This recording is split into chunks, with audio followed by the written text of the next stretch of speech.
Exercise हमने इस साल में शुरू किया है। 1.4 लाख वैकेंसी नोटिफाइड की गई थी पिछले साल। इसमें जरूर थोड़ा विलंब हुआ, और वो विलंब इसलिए हुआ कि कोविड की सिचुएशन थी, और इस कोविड सिचुएशन में एग्जाम लेने में दिक्कत आ रही थी। थोड़ा सा लॉकडाउन रिलैक्स हुआ और धीरे धीरे कुछ और एग्जाम नीट के शुरू हुए, और इन सब से कुछ अनुभव मिला, तो हमने तुरंत ये निर्णय लिया कि हम ये एग्जाम कंडक्ट करेंगे। और 15 दिसंबर से हमने ये एग्जाम शुरू कर दिया था। इसमें 2.44 करोड़ 2.44 करोड़ कैंडिडेट्स हैं, और इसकी हमने पूरी एक डिटेल्ड प्लानिंग की है। वो थोड़ा सा आप लोगों के माध्यम से मैं सबको बताना चाहूँगा। ये डिफरेंट 3 कैटेगरी के पोस्ट थे, जिसमें बताया गया है कि पहली कैटेगरी जो थी आइसोलेटेड कैटेगरी, इसका एग्जाम पूरा कर लिया गया है 15 दिसंबर से 18 दिसंबर के बीच में। और जो दूसरा एग्जाम है, जिसमें कि 1.28 करोड़ कैंडिडेट है, इसका एक पहला फेज हमने अनाउंस कर दिया है। वो 28 दिसंबर से 13 जनवरी तक होगा, और उसके बाद दूसरा फेज 16 जनवरी से होगा। जो हमारा प्रैक्टिस है वो हम 10 दिन पहले अनाउंस करते हैं, तो 16 जनवरी का जो फेज है हम बल्कि 15 दिन पहले जनवरी के उसके डिटेल्स अनाउंस कर देंगे। और जो 28 दिसंबर से एग्जाम हो रहा है उसके डिटेल्स हम ऑलरेडी अनाउंस कर चुके हैं। कुछ उसकी जो मुख्य बातें थी आप लोगों के माध्यम से हम अपने कैंडिडेट्स को बताना चाहते थे। और जो तीसरा एग्जाम है वो 1.15 करोड़ उसमें एप्लीकेशंस आई हैं लेवल 1 की।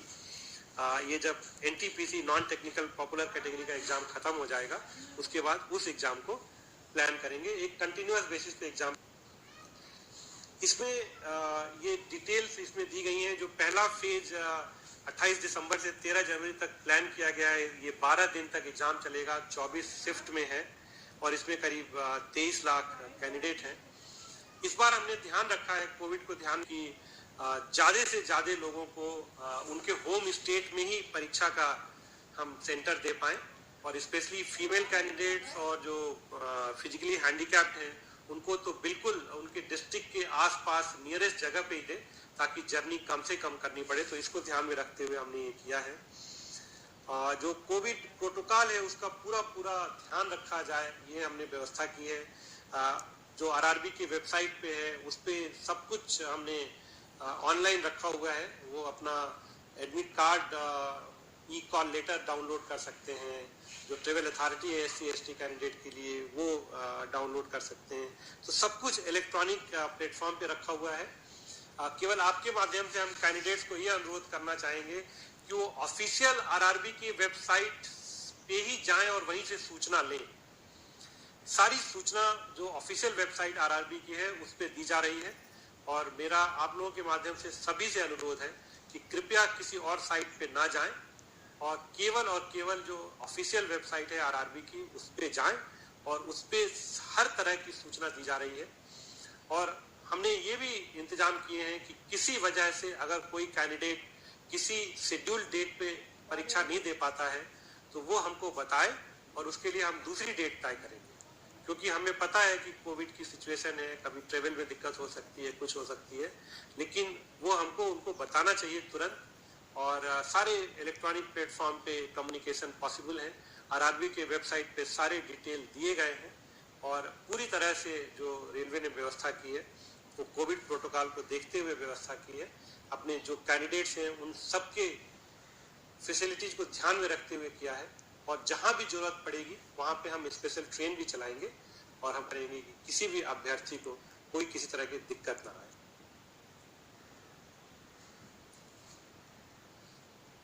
ये कोविड के प्रोटोकॉल्स हैं। सारे कोविड प्रोटोकॉल फॉलो किए जाएंगे। उनके टेम्परेचर चेक होंगे, उनको फेस मास्क लगाना होगा। हमने कोई ऐसी शर्त नहीं रखी है कि आप कोविड टेस्ट रिपोर्ट नेगेटिव कोई लेके आइए। हम बस सेल्फ डिक्लेरेशन चाहते हैं कि आपको कोई सिम्टम नहीं है, आपको कोविड से कोई समस्या नहीं है।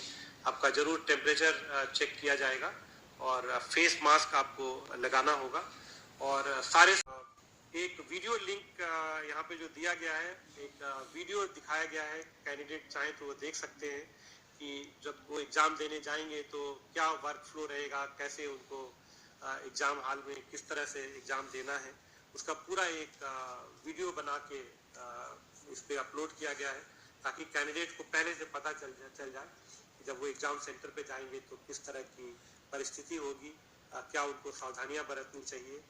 और हर तरह के वहाँ इंतजाम किए गए हैं। फ्लोर मार्कर्स लगे हुए हैं एंट्री पॉइंट पे सोशल डिस्टेंसिंग मेंटेन करने के लिए। गन्स हैं जिनसे कि ई कॉल लेटर दूर से ही चेक कर सकते हैं बिना छुए हुए। टेम्परेचर चेक एंट्री पे हो सकता है थर्मोगन से दूर से ही।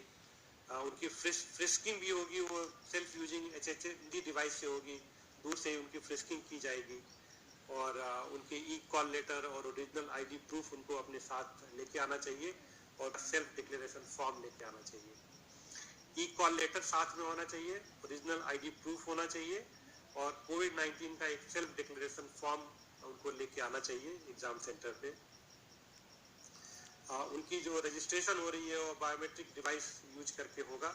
फोटो उनकी कैप्चर होगी वहाँ पे वेब कैमरा में। कैंडिडेट की जो सीट्स है उसको कंप्यूटर बेस्ड टेस्ट शुरू होने से पहले और बाद में सैनिटाइज किया जाएगा।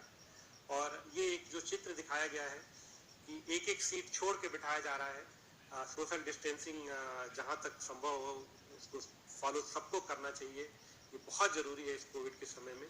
और हमने भारतीय रेल ने कर रखी है कि जो भी कैंडिडेट एग्जाम देने आएंगे उनको हर तरह की सुविधा दी जाए, जो कोविड प्रोटोकॉल है उसको फॉलो करें। ऐसे ही उनकी एंट्री और एग्जिट में पूरा इंतजाम किया गया है कि लोग धीरे धीरे निकलें, बिना क्राउडिंग किए हुए निकलें और सोशल डिस्टेंसिंग मेंटेन करते हुए एंट्री करें। एग्जाम के बाद सोशल डिस्टेंसिंग मेंटेन करते हुए एग्जिट करें। तो ये आपके माध्यम से मैं सारे कैंडिडेट से रिक्वेस्ट कर रहा था।